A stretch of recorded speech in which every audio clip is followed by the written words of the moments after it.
Il est midi, vous connaissez l'adage, les pistonnés sont sortis pour un nouveau mag, un nouveau débat où on va parler de l'autre pilote espagnol, l'autre pilote espagnol, pas celui-là, mais l'autre, c'est le numéro 2.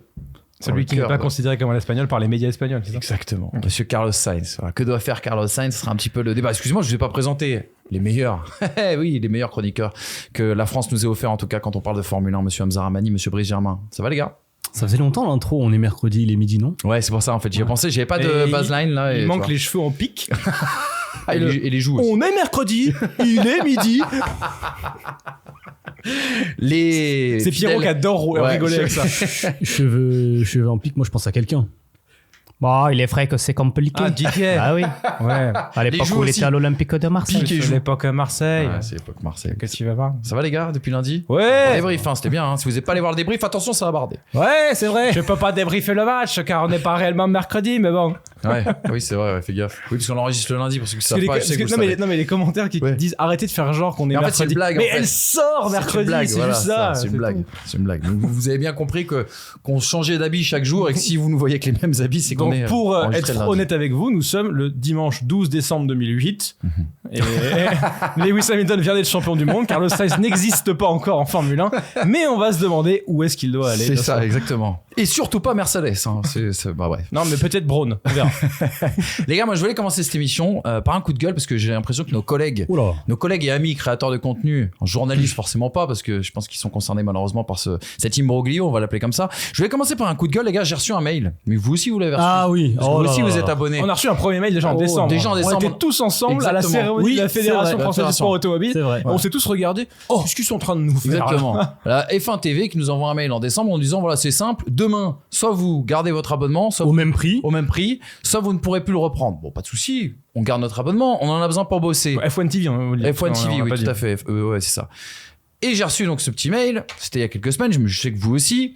Cher Emmanuel, nous vous écrivons pour vous informer de changements à venir concernant F1 TV en France afin de garantir, soi-disant, le respect de la législation anti-tabac en matière de publicité en France et dans ces territoires. Les sessions en direct pour la F1, F2, F3, F1 Academy seront toujours disponibles via F1 TV Pro. Cependant, les programmes suivants seront plus disponibles à partir du 11 juillet. Rediffusion, résumé, émission d'avant et après course pour l'entièreté de la saison 2024, les archives des courses des saisons précédentes, l'intégralité des émissions et documentaires tels que Tech Talks, Julian Palmer Analysis et F1 Icons. Alors on va expliquer un petit peu aux gens. Donc en fait, on nous prive de 95% c'est ça, de l'intérêt de F1 TV, exactement. mais le prix n'a pas baissé de 95%. Alors moi je ça ferait 65 centimes. Je vous laisse réagir là-dessus, mais moi là où ce qui m'énerve, c'est qu'on nous prend vraiment pour des imbéciles. C'est-à-dire, soi-disant que c'est à cause de la loi E20. Cette règle n'est applicable qu'en France, hein, je rappelle.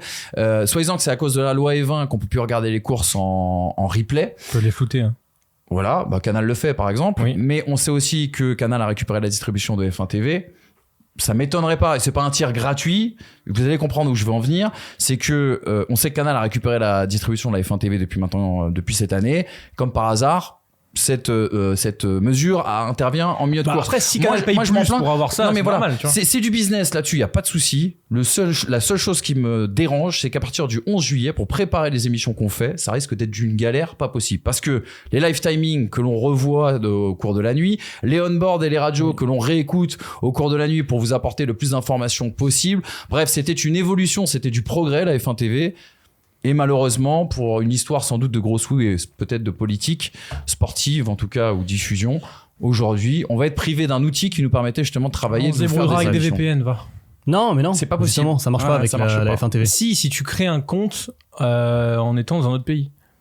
En tout cas, moi, effectivement, j'étais furieux quand j'ai vu ce mail parce que j'aime bien avoir des différents sons de cloche de différents pays aussi, pas avoir que le prisme franco-français de Canal. Complètement. J'ai souvent regardé. C'est dur de regarder Sky, c'est compliqué. Quand j'étais au travail chez un certain employeur, on avait la possibilité d'avoir accès aux chaînes étrangères. Je regardais notamment DAZN espagnol. Là, on avait le débrief qui est plutôt de bonne qualité de la F1 TV.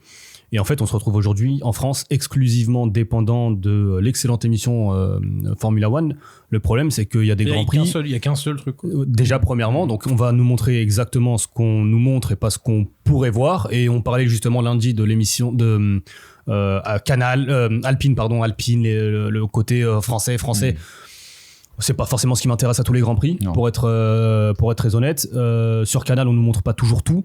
On n'aura plus la possibilité de revoir des vidéos après la course en on-board. C'est le pluralisme. Si demain on fait un enseignement AS et que sur Canal on nous aura pas montré, on nous aura pas fait un enseignement AS, bah on n'aura pas la possibilité nous-mêmes d'aller checker les on-board, d'aller checker ceci, parce qu'on n'aura plus la possibilité de voir la course en différé. Donc c'est soit tu regardes ta course en direct, soit c'est terminé. Ça m'arrange pas parce que la F2 le dimanche c'est tôt le matin aussi, on va pas se mentir. Donc et puis parfois sur Canal les émissions puis parfois sur Canal les émissions elles durent 20 minutes. S'il y a beaucoup de parfois il y a pas de temps en fait. Oui, bien sûr, il y a 20 minutes à côté. Oui, c'est triste aussi pour le c'est triste pour le consommateur, téléspectateur français qui regarde la Formule 1 et qui se cultive. Le consommateur est lésé, mais là vraiment je vous le dis, pour nous, de la manière avec laquelle on travaille, et Dieu sait qu'on y met de la sueur et du sang, comme dirait l'autre, franchement on va être pénalisé par cette décision débile, il n'y a pas d'autre mot. Bah oui, parce que on va pouvoir normalement retrouver les informations, mais en fait les chemins vont être beaucoup moins faciles, ce sera moins en fait c'est pour vous expliquer comment on fonctionne, généralement, chacun travaille différemment, mais on regarde ce que disent les pilotes. Et pour avoir la preuve, on se met sur le on-board, on écoute, on regarde ce qui se passe sur le volant, on écoute ce qui se dit à la radio. En 3 clics, t'as retrouvé ce que tu voulais. Et en 3 clics, t'as retrouvé ce que tu voulais. Voilà, tu termines déjà à 5 du mat. Et voilà, pour préparer les émissions. Bah là, on risque de finir un petit peu plus tôt. Mais peut-être que les émissions, elles seront peut-être un petit peu moins. Non, mais bon, c'est vraiment. Je trouve ça débile. Si on veut amener pour celui qui veut regarder, qui a envie et tout le monde est concerné, personne dit rien. Et aussi qui a envie de se faire sa culture F1 parce qu'il a envie de regarder un Grand Prix en 1983, ce ne sera plus possible. On avait l'intégralité des courses, parfois sur des résumés sur les Grands Prix très anciens. Mais 21e siècle, on a l'intégralité de toutes les courses. Encore une fois, moi j'ai aucun problème si Canal du coup se met à les diffuser sur une plateforme particulière qui a le floutage des marques de tabac et tout. Mais attends, il y a quelle marque de tabac en 2024 en Formule 1 ? Ah non, mais il y a des trucs de vape sur la McLaren. Sur la McLaren, il y avait des trucs, et d'ailleurs les Grands Prix en replay sur Canal étaient tous floutés pour la McLaren, notamment en deuxième partie de saison l'année dernière, ce qui rendait la consommation compliquée, mais en même temps je comprends le respect de la loi. Du coup ça veut dire quoi ? Il faut pas léser l'offre, c'est ça le truc. Ça veut dire que sur Canal on n'aura plus aussi de Grands Prix en différé ? Ou sur Canal on a le droit quand même d'avoir les Grands Prix en différé ? Tu auras la plateforme sur MyCanal. Alors pourquoi sur Canal on peut et pas sur la F1 TV ? Mais parce que je pense que du coup parce que c'est pas la bonne raison, c'est pas la loi F1, c'est pour ça. C'est que ça c'est une raison. Bref. On verra. On prend pour des imbéciles. On verra, mais ça serait bien que la distribution soit au même niveau. Encore une fois, l'idée n'est pas de s'en prendre à Canal+, mais l'idée, parce qu'on n'a pas tous les faits. Là, on essaye de deviner, on ne sait pas. Juste lésé, quoi. Mais c'est juste de dire qu'on est lésé. Et encore une fois, je te dis, depuis que cette information-là est sortie, j'ai l'impression qu'il y a peu de créateurs. Pourtant, beaucoup en parlent en off, mais il y a peu de créateurs de contenu qui amènent le sujet sur la table. Et moi, je trouve ça un petit peu lamentable. Parlons de. Je sais que vous êtes d'accord en plus. Parlons de Carlos Sainz, les gars. Parlons de Carlos Sainz, c'est le débat. Petit jingle, mon Léo, et on y va tout de suite. On glisse sur ce débat espagnol.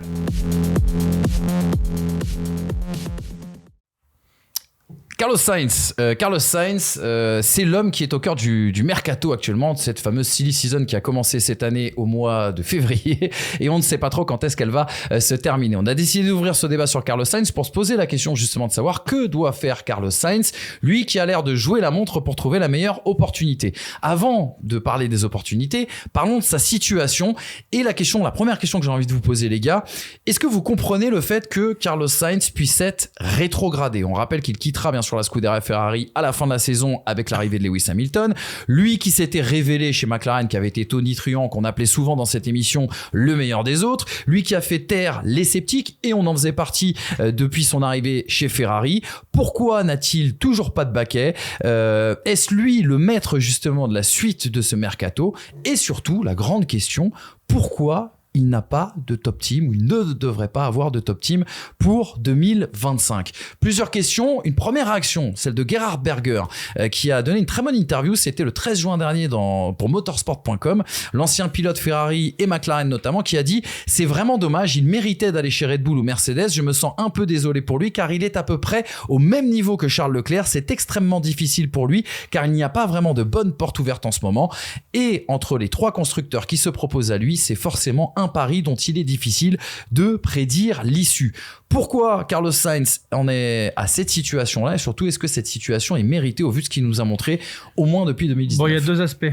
Il y a l'aspect situation en cours dans les écuries à côté, et effectivement, Carlos Sainz pâtit du fait que Fred Vasseur a voulu faire venir Lewis Hamilton, pas de ses propres résultats. Je pense qu'il aurait été prolongé s'il n'y avait pas eu une opportunité, et cette opportunité-là, on la connaît, c'est la même que si Verstappen se déclare libre sur le marché des transferts, n'importe qui sera viré s'il faut faire venir Max Verstappen. Donc là-dessus, le licenciement, en tout cas la non-reconduction de contrat de Carlos Sainz, elle est plus due à l'arrivée d'Hamilton que à Carlos Sainz lui-même. Maintenant, effectivement, à côté, quand tu regardes ce qui restait, Red Bull, il ne s'entend pas avec Verstappen, donc si Verstappen ne part pas, c'est mort. Et Mercedes, on ne veut pas barrer la route de Kimi Antonelli, sachant qu'on a perdu l'accès à Verstappen en 2014 comme ça, en prolongeant Lewis Hamilton et Nico Rosberg de façon entre guillemets un peu aveugle. Donc les 3 écuries de tête, c'est mort. La 4e, c'est McLaren, Oscar Piastri et Lando Norris sont blindés pour le moment, et il n'y a pas envie de changer de baquet. Donc effectivement, il y aura forcément une rétrogradation. Mais ça vient simplement de la situation. La situation, elle est comme ça. À côté de ça, tu as donc le deuxième aspect qui est celui du pilote et des volonté du pilote. Aujourd'hui, Carlos Sainz se retrouve mis à la porte de Ferrari dans une situation peu confortable qui est celle d'un an avant un changement de réglementation et donc d'un pari à faire. Ce qu'on comprend dans les insights qu'on a et de ce qu'on peut lire, c'est que Carlos Sainz met du temps à choisir pour une raison assez simple, c'est que il veut pouvoir être dans un baquet qui lui garantit une porte de sortie pour se placer quelque part en 2026 quand une sorte de hiérarchie sera établie. Ce qui n'était pas le cas d'Audi, qui lui propose un contrat multi-année et même avec de l'argent. Alors que c'est le cas, par exemple, ça a été le cas chez Williams, qui proposait une porte de sortie. Maintenant, la proposition d'Alpine, moi je la connais pas, mais de ce qu'on comprend, c'est que Sainz ne veut pas rentrer dans ce pari du long terme avec une écurie qui potentiellement serait au top en 2026. Il veut pouvoir faire valoir sa valeur sur le marché des transferts quand une opportunité se présentera et non pas être bloqué quelque part comme a pu le faire Fernando Alonso. Fernando Alonso a fait des paris, il s'est retrouvé bloqué quelque part et n'a jamais été dans le bon train lors des différentes ères de domination qu'il peut y avoir depuis 2010. Carlos Sainz veut se placer, mais forcément, ça le met dans une situation à l'heure actuelle où il se fait, entre guillemets, désirer. Et plus ça va durer, on a atteint le stade où c'est en train de retomber, et plus ça va durer, et plus lui va manquer d'options. À une époque, il avait Mercedes comme option. À l'époque, il avait aussi Aston Martin peut-être en option.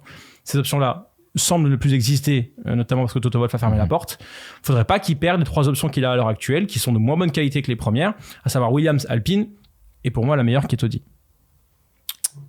T'as tout dit sur la rétrogradation. Comment tu te situes par rapport à ce que dit Gerhard Berger justement sur le côté injuste que aucun top team n'ait proposé quoi que ce soit à Carlos Sainz ou qu'il soit obligé d'être rétrogradé? Il y avait factuellement 2 places. Red Bull, c'est pas possible parce que Verstappen, parce que aussi les clans familiaux. Exactement, l'aspect politique de la famille Sainz et l'aspect politique de la famille Verstappen qui vampirise. Et l'aspect politique Perez. Maintenant, du coup. Oui, non, mais même avant, enfin, ça n'a jamais été un problème. Enfin, si demain Perez tu dois le virer en fin de saison, ils le feront. Ça, c'est pas même s'il y a un contrat. Perds Kit Kat après. Parce que ça va de la semaine dernière m'a fait rire. Et j'avoue, j'ai envie que ça soit un running gag. C'était super drôle que je te dise de façon sérieuse. Mais attends, tu perds Kit Kat. Hein. Mais aïe. Donc Red Bull, c'est pas possible. Mercedes prend le pari et c'est compréhensible d'Antonelli. Je te rejoins petit aparté sur ce que tu disais. Si demain Verstappen se libère, là, on voit vraiment beaucoup plus loin. C'est un énorme si. Si Verstappen demain devient libre, celui qui devient sous la menace, logiquement, c'est George Russell chez Mercedes. Je ferme la parenthèse immédiate. C'est vrai, ça. À partir du moment où tu n'as pas de place, tu vas pas en créer, tu peux pas claquer des doigts, ajouter un 3e baquet chez la McLaren. Norris, Piastri, je caricature, ils sont là pour 10 ans chez McLaren. Donc il n'y a pas de place. Donc effectivement, tu vas regarder derrière. Et quand tu regardes derrière aujourd'hui, je peux comprendre la volonté du pilote d'inclure une option pour se libérer, mais le signal que tu envoies aussi à l'écurie, c'est que potentiellement j'ai pas forcément envie d'être là. J'ai pas confiance en toi, je suis là par défaut, et à la première opportunité, je suis parti. Et ça veut donc dire aussi que les Carlos Sainz est en train d'attendre la silly season pour que devant, il y ait peut-être quelque chose qui se libère de façon imprévue.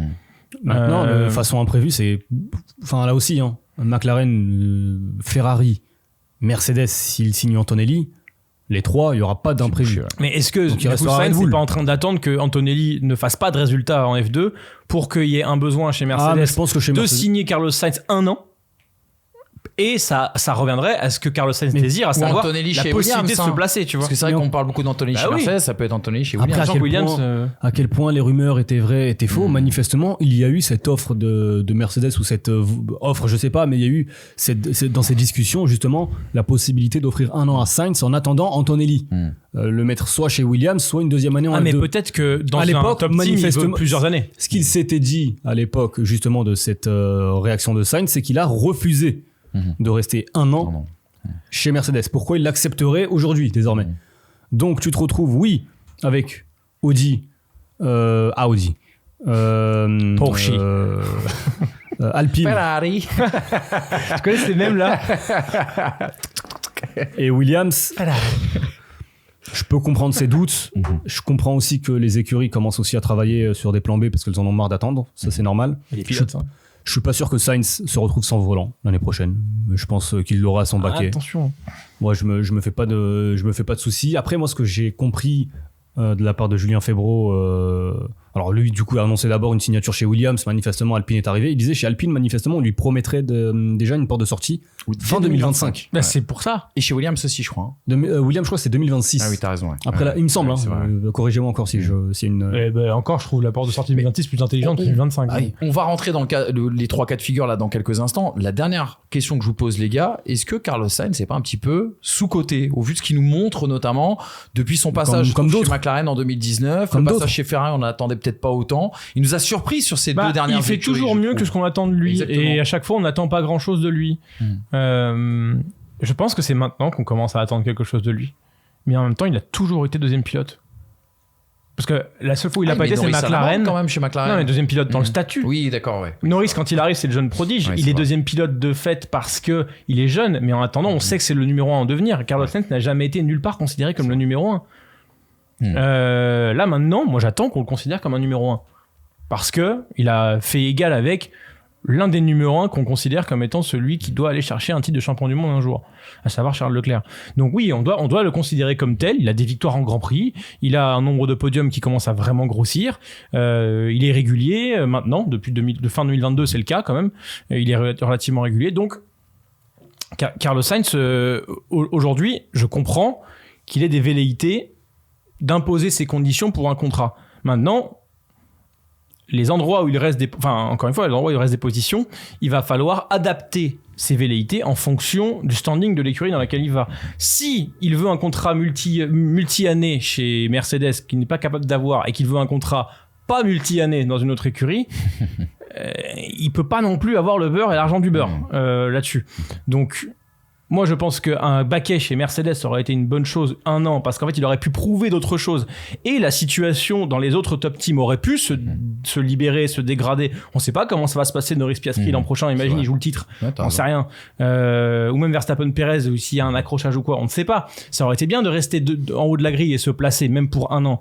Parce que derrière, tu refais ta table de négociation. Mais on le sait, Carlos Sainz a toujours aimé les contrats longs. Là, aujourd'hui, il cherche du coup un contrat court dans une petite écurie, pour montrer ce que fait globalement du Albon. Et on l'a vu, Albon, il a eu beau faire ce qu'il voulait en 2023 en termes de bonne performance, ça n'a pas débloqué sa situation pour 2024, et aujourd'hui on ne parle plus de lui. Donc je trouve qu'il est un petit peu gourmand à l'heure actuelle, Carlos Sainz, dans sa position. En même temps, il a toujours été, ça lui a permis d'arriver au sommet, donc quelque part, qui suis-je pour juger? Mais en attendant, il est en train le chrono, je trouve qu'il commence à tourner contre lui, là. Alors qu'avant, il tournait pour lui, puisque du coup, toutes les écuries se battaient pour lui. Et une opportunité comme Audi, qui certes n'a aucune garantie sur le papier à l'heure actuelle, mais a les moyens de ses ambitions et peut faire une Mercedes dans les 3 ou 4 années à venir, je trouve un petit peu... précautionneux, oui, mais aussi frileux, un peu trop frileux. Dommage de ne pas aller voir ce qui se passe. Rentrons dans les 3 cas de figure, les gars. Regardez ce tableau. C'est aujourd'hui les 3 possibilités. On a écarté bien sûr Mercedes depuis l'explication de Toto Wolff qui disait qu'il était prêt à laisser passer l'opportunité Carlos Sainz. Il y a Alpine. Alors selon les informations de Canal+ et Julien Febvre, il y aura un très gros contrat quand même avec le constructeur français, constructeur qu'il connaît pour y avoir évolué notamment en 2018. Il y a Williams, et tu avais raison, je me l'étais noté. C'est liberté pour 2026 avec une clause de sortie ou un moteur Mercedes, puisque c'est l'un des arguments de James Walsh, justement avec un super moteur pour la révolution technologique. Et puis Audi, leader d'un constructeur historique dans le sport automobile, mais sans passif F1. On va rentrer justement dans le cas par cas. On commence avec Alpine, les gars. Il y a une petite déclaration qui est passée un petit peu au travers. C'est Flavio Briatore qui a donné une déclaration dans la Gazzetta dello Sport, c'était la semaine dernière. Il dit, Flavio, j'ai une liste de noms à évaluer, mais nous avons Gasly à court terme de toute façon. Nous verrons tranquillement qui sera son coéquipier. Et écoutez bien cette phrase. Nous suivons de jeunes pilotes. Je ne vais pas dire, mais ils sont très bons. Nous devons d'abord rendre la voiture plus rapide et plus facile, puis nous penserons aux pilotes. C'est-à-dire, on va prendre notre temps et normalement, ça sera un jeune pilote à côté de Gasly. Et ça, c'était avant ces déclarations, avant la prolongation de Gasly. Je suis pas sûr que ça veut dire ça. Alors, tu sais quoi? Ça veut rassurer Douane parce que c'est son. Je donne les infos derrière. Julien Febvre, justement, a donné beaucoup d'informations, tu l'as dit, en essai libre, notamment tout au long de ce week-end en Autriche. Julien Febvre dit, il y a un gros contrat, un très gros salaire, parce que Renault est un constructeur qui peut se permettre. Il l'avait fait notamment par le passé avec Daniel Ricciardo. Il y a possiblement des clauses de sortie si jamais, il y a des opportunités ailleurs pour Carlos Sainz, si jamais le niveau de l'Alpine n'est pas au rendez-vous. Gros pressing de la part de Flavio Briatore, qui aurait rencontré notamment Carlos Sainz senior du côté, c'était de l'Espagne et de Barcelone. Et Julien Febvre précise que Carlos Sainz serait aussi également intéressé par l'éventualité, la possibilité pour Alpine d'avoir un moteur Mercedes à l'avenir et pourquoi pas dès 2026. Qu'est-ce que vous pensez de cette opportunité Alpine qui est la nouvelle opportunité, le nouveau buzz, puisqu'en Espagne on dit justement que Carlos Sainz a demandé du temps à Williams pour réfléchir à cette opportunité. Moi je n'ai qu'une seule chose à dire sur le cas Alpine. Si Alpine récupère Sainz, c'est rassurant pour les projets Alpine en Formule 1. Ça sera un bon, dans très le bon sens où moi j'avais encore un doute sur l'existence d'Alpine dans les prochaines années. Aujourd'hui la situation est telle que là tu récupères Carlos Sainz, t'envoies quand même un message plutôt positif, et que Sainz te choisisse toi plutôt que Williams ou plutôt que Audi, c'est aussi alors peut-être que je vais trop loin dans l'interprétation. Ça veut dire moteur Mercedes. Oui, voilà. Je pense qu'il y a une certitude sportive. Je pense que la première once de hausse en bourse, d'indicateurs qui revoient le projet à la hausse, effectivement, c'est la possibilité malheureusement du départ du moteur Renault. Parce qu'en fait, mais c'est bête parce que ça ne garantit rien, ça ne garantit pas le châssis, ça ne garantit pas l'équilibre de l'équipe. Il y a des moteurs Mercedes qui sont en fond de grille, Williams. Donc ça ne veut pas forcément tout dire. Néanmoins, oui, effectivement, c'est la première pierre, ce potentiel abandon du moteur Renault, qui viendrait confirmer que Sainz puisse avoir de l'intérêt. Villeneuve en parlait, c'est anecdotique, mais moi, ça me parle.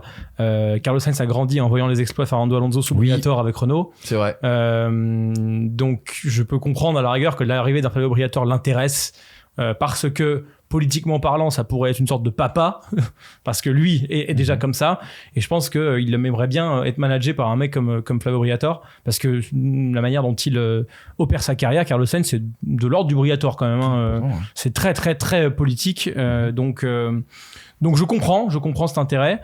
C'est peut-être la solution la plus sûre pour Carlos Sainz, parce que c'est une grosse maison quand même, une maison qui va pas bien, mais une grosse maison, pas une maison qui l'emmènera certainement au point où Williams pourrait aller, et pas une maison qui tout double comme peut l'être Audi. Donc oui, c'est sûr.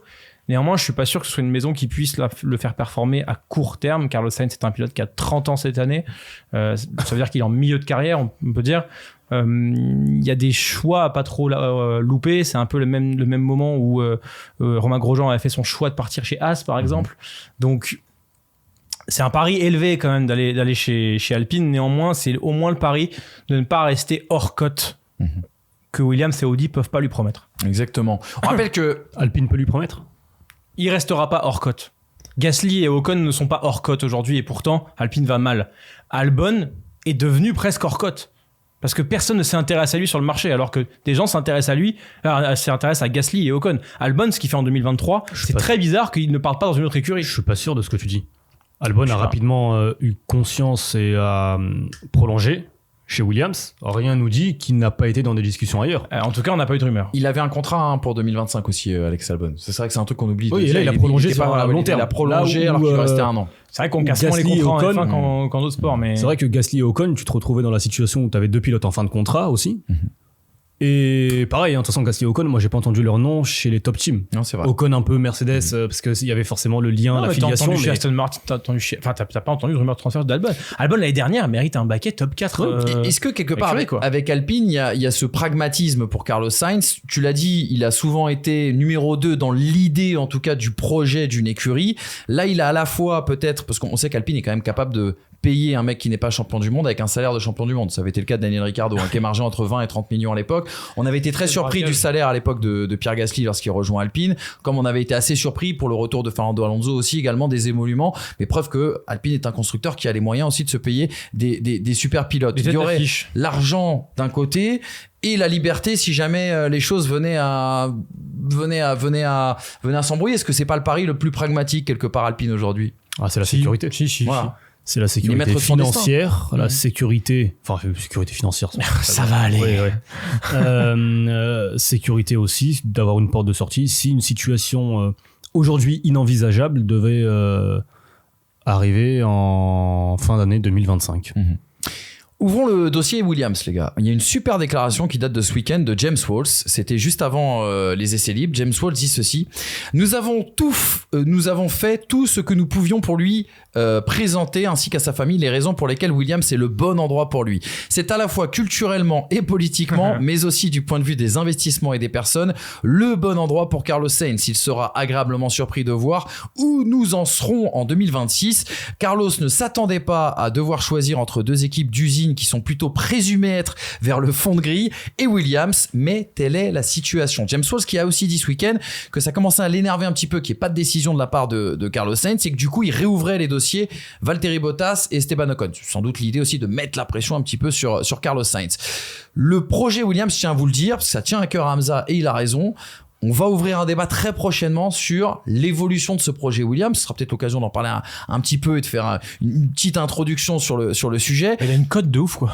Mais voilà, Williams qui pourrait donc avoir Sainz et Albon dans la même écurie, Williams en difficulté sportive aujourd'hui. Pourquoi ça peut être la bonne solution Williams pour Carlos Sainz, les gars? De la même manière que ça me rassurait de voir Sainz chez Alpine pour le projet Alpine, que Alex Albon prolonge, on était justement quasiment en train de piloter nos petits engins de mort. C'est vrai. Quand on a appris la prolongation d'Alex Albon qui est tombée de nulle part, ça a une signification sur justement la valeur de ce projet Williams. Ou la valeur du discours de James Walls. Parce que oui, regardez, nous en serons en 2026, parce qu'il a la clé de ça. Non, par contre, celui qui est sur place, il voit la progression de Williams entre le moment où James Wolf est arrivé le premier jour et où ils en sont aujourd'hui. Donc, il y a un travail manifestement nulle part, on en parlera. Nulle part. Là, à l'heure actuelle, Williams en est nulle part. Je suis pas d'accord avec toi. Ouais, mais alors, quand tu écoutes James Walls, juste pour faire une petite parenthèse. Nulle part, ça veut dire quoi? Juste pour faire une petite parenthèse, ce que dit James Walls. Donc, analyse slash résultat. Mais c'est ça, nulle part, ça veut dire quoi? Mais excuse-moi, mais les résultats, être champion du monde à un moment donné, c'est un résultat. Mais oui, mais il cherche quoi aujourd'hui? Si tu veux être champion du monde, il cherche à être champion du monde. Si tu veux être champion du monde, tu vas chez Red Bull, tu vas chez McLaren. Basta. Aujourd'hui, c'est les deux seules écuries qui peuvent te garantir. Mais tu trouves qu'il y a une évolution depuis 3 ans chez Williams là? Plus tard peut-être. Justement, la trajectoire elle n'existe pas. Ça tombe bien que ce débrief, alors on est mercredi, mais ce débrief tombe après l'Autriche. L'Autriche, c'est le Grand Prix dans l'histoire de la Formule 1 où tu avais le plus faible écart en Q1 entre le premier et le dernier. Il y avait 8 dixièmes. Donc aujourd'hui, les écarts se resserrent. C'est vrai que le court est tour. Les écarts se resserrent, il est vrai. Mais on voit depuis l'arrivée de James Wolf que la saison dernière, Williams était performante, qu'aujourd'hui, ils ont plus de mal, mais ça fait partie du processus. Et de toute façon, le projet Williams, c'est 2026. Mais après, encore une fois, quoi qu'il arrive pour 2026, Alpine, Williams, Audi, même les écuries de top, on ne sait pas où seront ces écuries en 2026. Donc c'est un pari. Mais celui qui est sur place, en l'occurrence Alex Albon, qui voit où était sa structure et son écurie, la manière de travailler, et c'est pour ça qu'on en fera un débat, parce qu'il a révolutionné aussi la manière de travailler chez Williams, qui avait des années, voire des décennies de retard sur la Formule 1 aujourd'hui. Quand on voit où ils étaient... il est arrivé quand? Il est arrivé début 2022. Donc début 2023. T'as raison. Début 2022. Albon Latifi. 2022. Donc en 2 ans et demi, lui a constaté l'évolution. Il a un contrat encore d'1 an. Il aurait pu se dire, pour l'instant je ne prolonge pas, j'attends les opportunités. Les opportunités de marché peut-être m'offriront un top baquet. Lui, il fait confiance à Williams. Donc si demain Carlos Sainz va chez Williams, ça confirmerait la solidité, encore une fois, de ce projet, des idées et des intentions.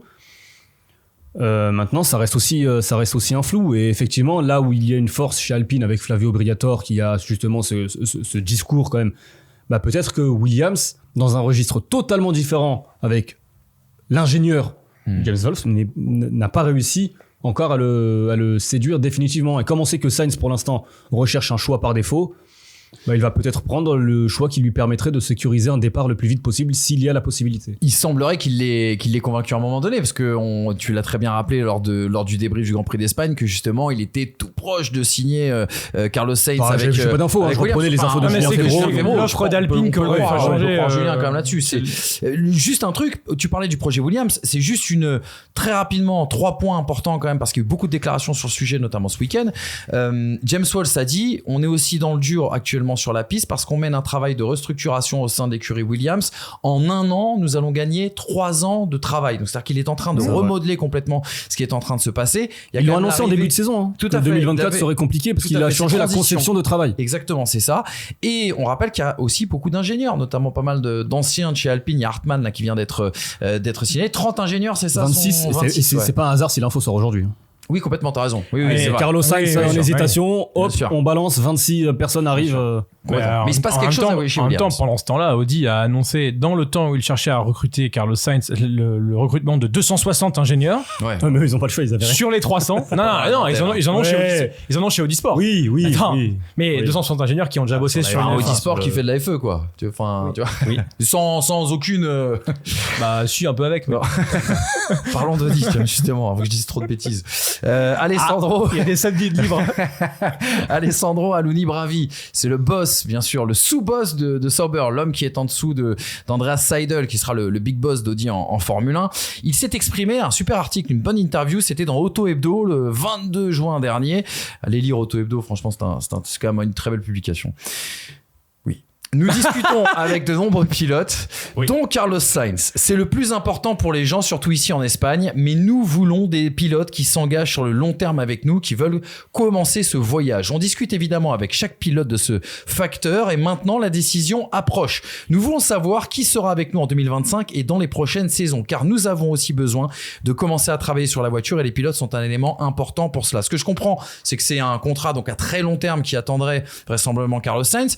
Juste, je donne la parole à Gerhard Berger et je vous laisse réagir pour nous expliquer le cas Audi. Gerhard Berger, toujours chez Motorsport, qui dit « Un constructeur allemand premium en Formule 1 est un atout absolu. Mais il ne faut pas sous-estimer la difficulté d'une nouvelle arrivée dans la catégorie la plus élevée du sport automobile. Cela demande de la patience et peu d'erreurs. Je me souviens de Red Bull. J'étais proche d'eux à l'époque et malgré la présence d'Adrian Newey et quelques erreurs, il aura fallu 6 ans pour devenir une écurie gagnante. » Au-delà du cas Carlos Sainz, pourquoi les pilotes aujourd'hui, les gars, hésitent à aller chez Audi alors que Audi est passé en rallye à tout gagner, Audi est passé en endurance à tout gagner, Audi a fait le Dakar et a tout gagné. Il y a quelques années, quand on nous a dit Audi arrive en Formule 1, on s'est dit c'est pour tout gagner. Parce que le règlement actuel de la Formule 1 est le règlement automobile le plus compliqué à aller respecter / concevoir pour une marque qui n'a pas d'expérience. Porsche a jeté l'éponge sur le projet Formule 1 au niveau du moteur parce que c'était tout simplement infaisable pour eux à ce moment-là avec les ressources qu'ils avaient. Là, on parle du groupe Volkswagen. Donc effectivement, c'est pas rien du tout. Mais en attendant, ce 1,6 litre hybride turbo 6 cylindres, il est compliqué à concevoir, d'autant plus que c'est un nouveau moteur qui arrive avec des nouveaux carburants, etc., etc. Certes, on a la suppression du MGU car je sais plus l'un des deux. En 2026. Néanmoins, ça reste d'une complexité énorme. Et le nouveau règlement présenté par la FIA il y a quelques jours, semaines, je sais plus. Aujourd'hui, toutes les écuries en rigolent en mode on ne sait pas comment on va réussir à faire ces monoplaces là. Donc Audi, pour avoir pas mal bossé sur le sujet dernièrement, est en phase de banc d'essai à la fin de l'année pour son moteur de 2026. Ils ont les bases de leur moteur, ils ont le recrutement, ils ont les infrastructures parce ils sont en train d'ouvrir un nouveau centre qu'ils ont construit de 3000 m², qui n'est pas celui d'une usine, mais un nouveau centre de performance ouvert à côté d'Ingolstadt en Allemagne, financé par Volkswagen. Tout ça est en train de naître et bien fait. Néanmoins, il y a un indicateur qui montre qu'Audi avait pas perçu la taille du défi. C'est que, rappelez-vous, quand on annonce Audi arrivés, ils annoncent prendre 25% des parts de Sauber et de prendre 25% chaque année jusqu'à 2026. C'était en 2023, 25 et complètement propriétaire au 1er janvier 2026. Ils ont avancé et ils ont tout pris parce qu'ils se sont rendus compte que oh là là, mais attends, on peut pas laisser Sauber construire les bases du truc parce que c'est trop compliqué. Et dès février 2024, rachat complet de la structure, ce qui veut dire que à l'heure actuelle, Inville, ça se dit, Inville est propriété d'Audi sous opérationnel Sauber, mais que ça, pour le moment, c'est en train d'agacer Audi parce que ils aimeraient mettre leur pion chez Inville tout de suite et ils ne peuvent pas le faire. Ils possèdent, mais ils ne peuvent pas le faire parce que c'est la structure Sauber qui gère l'opérationnel. Et ça, c'est une épine dans le pied, à l'heure actuelle, du constructeur d'Ingolstadt. Donc, et on rappelle, excuse-moi, j'en rajoute, mais il y a un souci pour Audi dans le recrutement aussi des ingénieurs, c'est que on le sait, la Mésopotamie de la Formule 1 est entre Silverstone et Oxford, et que, eh bien, on n'a pas pu accueillir les meilleurs parce que ça induit de déménager soit en Suisse, soit en Allemagne. Et puis, c'est un défi énorme pour ces ingénieurs-là qui auront forcément beaucoup plus de facilité à opérer chez un Aston Martin, chez un Red Bull, notamment en termes justement de est-ce que j'ai à déménager ma famille, etc.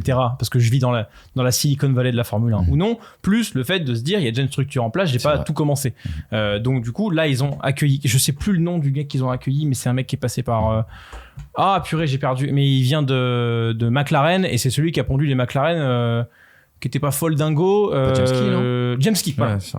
Alors, il y a eu des succès dans le passé. Oui, mais c'est vrai. Avec Williams. Dernier passage chez McLaren n'était pas chez McLaren. Voilà, c'est pas un mec qui était coté quand ils ont accueilli James Key du côté d'Inville. Donc, bref, tout ça pour dire, je donne des éléments que j'ai parce que j'ai bossé le sujet encore une fois sur Audi. Et du coup, en fait, je comprends que pour un pilote qui a une cote, Audi soit pas attirant.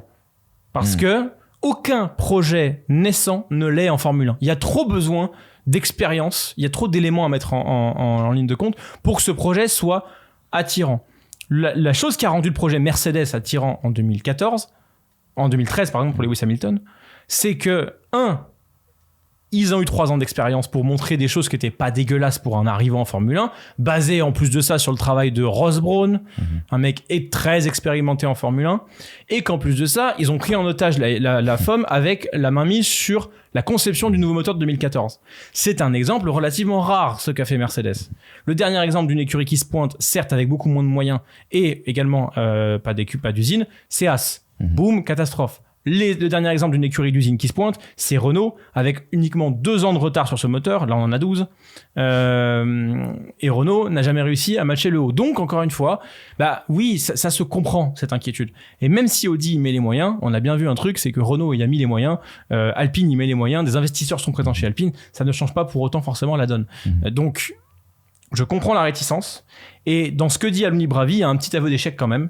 C'est que pour attirer quelqu'un, pour lui, il faut que quelqu'un s'inscrive dans la durée avec un projet qui n'amène pas de garantie. Donc, un pilote qui est sur soit le déclin, soit le départ, soit qui n'a pas de cote. Exemple, Nico Hülkenberg. Et aujourd'hui, est-ce que tu peux avoir mieux que Nico Hülkenberg chez Audi? Pas sûr. Tu peux prendre un Bottas parce qu'il a plus rien à perdre. Mais tu peux pas chercher un Hamilton, un Verstappen. Tu peux pas non, c'est sûr, et tu peux pas chercher un Sainz non plus. Il est trop. Il est peut-être trop. Il est, à l'heure actuelle, peut-être trop. Malgré un engagement, Alonso, oui. Je te laisse prendre la main, Hamza, mais dans ce que dit Alessandro Aluni Bravi, j'ai quand même l'impression qu'il y a à la clé quand même un contrat sur de nombreuses saisons, et c'est pas négligeable pour des garçons comme Carlos Sainz et Esteban Ocon, puisqu'il est concerné aussi. Mais certains trouvent que ça les bloque. Je peux. Ah non, je pensais que t'avais pas encore fini. Non. Je te regarde. Non, je peux. Mais encore une fois, en fait, c'est la conception de l'avenir du pilote. Et le plan de carrière qu'il peut avoir. Carlos Sainz, il te dit, enfin, il le dit pas, mais c'est ce que l'on comprend aujourd'hui. Mon intérêt sportif, c'est d'être dans un top team tout de suite. Donc, je cherche par tous les moyens de sécuriser la possibilité de partir chez un top team si j'en ai la possibilité, si j'en ai l'opportunité. Pourquoi irait-il chez Audi, sachant que Audi veut construire un projet manifestement très sérieux, évidemment, mais Audi ne peut pas se permettre d'avoir un pilote 1 an, 2 ans, absolument et puis à la première possibilité, ciao, bonsoir, il y a besoin je de me retrouve feedback. chez Ferrari, je me retrouve chez McLaren, je me retrouve chez... Donc, aujourd'hui, moi je prendrais le problème à l'inverse, et j'ai l'impression qu'aujourd'hui c'est plutôt Audi qui refuse Carlos Sainz que l'inverse. À partir du moment où ils n'ont pas réussi à le convaincre de s'aligner sur un projet de longue durée avec Audi, bah désormais, pour moi, il n'est même plus en discussion dans la conception d'un nouveau projet tel que celui d'Audi. Hamza, tu l'as dit, comment tu veux convaincre un pilote si ce pilote n'est intéressé que par les top teams? Mais tu peux pas te déclarer top team. C'est pas une critique, il n'y a pas de jugement dans ce que je dis. Si le top team ne s'intéresse pas à toi et que tu as une marque comme Audi avec toute l'histoire qu'elle a dans le sport automobile malgré tout le contexte que tu nous as expliqué, mais bon, si tu n'as aucun top team sur toi à un moment donné... à un moment donné, c'est ce qu'il veut faire. Tu t'ouvres les portes de retrouver un top team dès qu'il y en a la possibilité. Je peux l'entendre. Encore une fois, c'est pas ni une critique ni un... Il n'y a pas de jugement. Voilà, c'est son choix, mais manifestement aujourd'hui, Audi c'est pas pour Carlos Sainz le bon projet, et manifestement Carlos Sainz n'est pas le bon pilote pour Audi.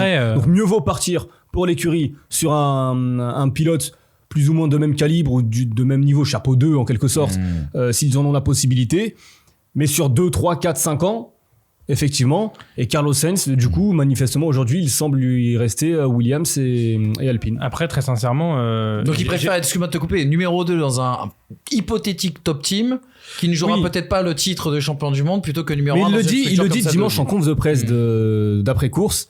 Il dit en gros, aujourd'hui chez Ferrari, je profite de ma fin de saison, du fait de pouvoir jouer des podiums, de pouvoir jouer des victoires, parce que la saison prochaine ce sera plus le cas. Ouais, mais encore une fois, je trouve que, là pour le coup, je trouve que Carlos Sainz joue petit bras, parce que moi je trouve qu'il devrait aller chez Audi. Attention, mais juste je comprends que Audi ne puisse pas lui fournir de garantie. Parce qu'aucun nouveau projet peut fournir des garanties à un niveau aussi élevé que la Formule 1. Tu crées un club de foot, tu vas pas arriver en Ligue des Champions au bout de 2 ans, tu vois. Ouais. Même avec tout l'argent du monde, il y a des choses à construire quand même. Même Williams qui est là depuis plusieurs décennies, au final, on t'apporte un plan. Oui, c'est vrai, mauvais exemple. Si demain, Ferrari demain, j'ai pas la certitude que 2026 il soit performant. Oui. Ça veut dire que t'as un plan, t'as ton plan. Dans un monde idéal, tu développes ton plan à la perfection, mais tu ne sais pas ce que la concurrence va faire. Et donc, ce que fait Carlos Sainz aujourd'hui, il ne faut pas en plus se tromper de combat pour lui, parce que aujourd'hui, les champions du monde des 20 dernières années, ils ont tous fait un pari à un moment donné. Bah oui. Michael Schumacher a été le premier, Lewis Hamilton a été le deuxième. Sébastien Vettel en a fait un, ça n'a pas marché. Mais Sébastien Vettel se retrouve chez Red Bull dans une structure qui n'est pas capable de gagner des grands prix. Remarque ici, il arrive pile au moment, tu vas me dire.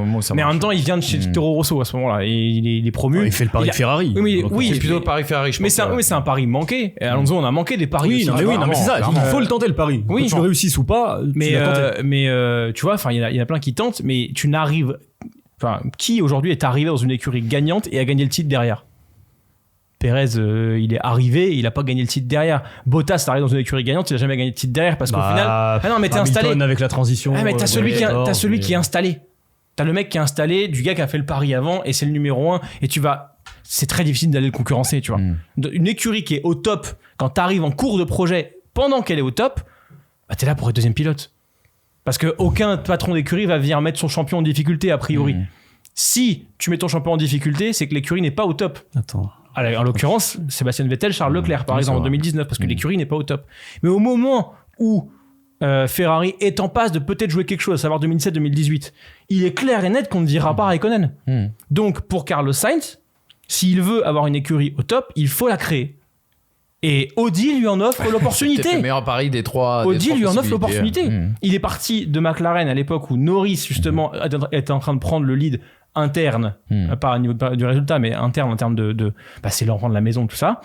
Aujourd'hui, jouer numéro 2 dans une grosse écurie, ça ne doit plus être du calibre de Carlos Sainz. Aujourd'hui, ça doit être numéro 1 d'un projet qui va l'idée. Et à ce moment-là, on se plaindra peut-être dans 10 ans d'une domination de 5 titres de champion du monde de Carlos Sainz. Mais au moins, il aura le mérite de l'avoir fait. Je suis en train de réfléchir là à ta question. Mais personne. Je remonte à Ayrton Senna là. En fait.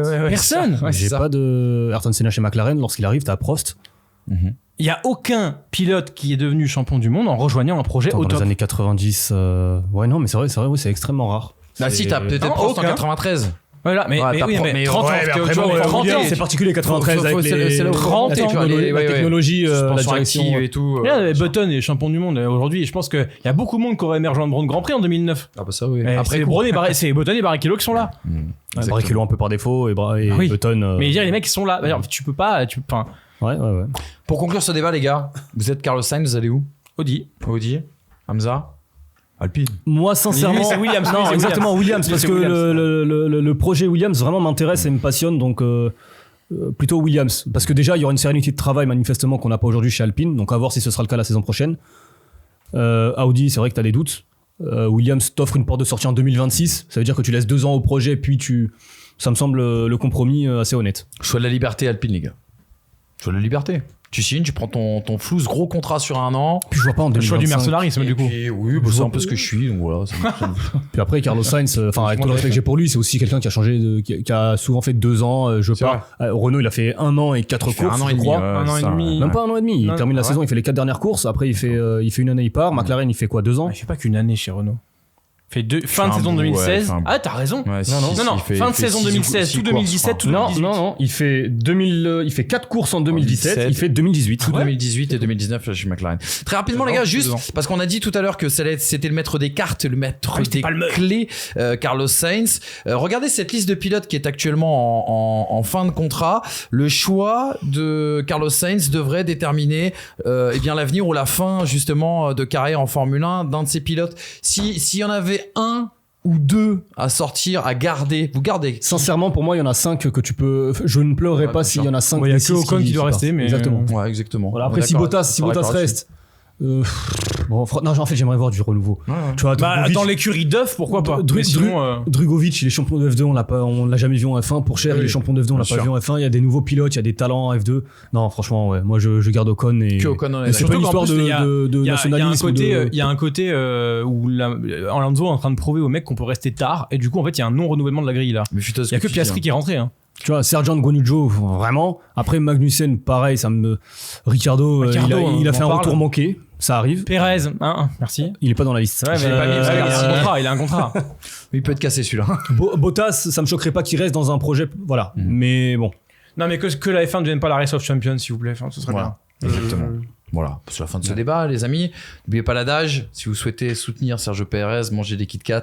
C'est très important pour Red Bull. Je sais pas pourquoi je finis là-dessus. Manger des Kit Kat. Parce que ça me fait tellement. Crac, manger des pommes. Non, c'est manger des Kit Kat désormais. Merci les gars, vous avez été excellents. Je sais pas pourquoi j'ai fini là-dessus. C'est excellent. On attend vos retours, bien sûr, en commentaire. Dites-nous ce que vous feriez à la place de Carlos Sainz et surtout parler de cette situation. Cette émission, elle est disponible aussi en podcast. Ça se passe sur FT Sport, FTS, First Team, surtout en podcast sur toutes les plateformes podcast. Donc vos commentaires, etc. Et puis on se retrouve dès la semaine prochaine, la fin du fameux triple header. Grand Prix en Grande-Bretagne, à Silverstone. Et en plus de ça, il paraît que certaines écuries arrivent avec des nouveautés. On aura peut-être l'occasion de parler de Mercedes, de plein de choses. Et peut-être d'un bis repetita Verstappen, Norris. Soyons fous. Allez les gars, bonne semaine. À très vite. Et à très vite. À bientôt. Ciao.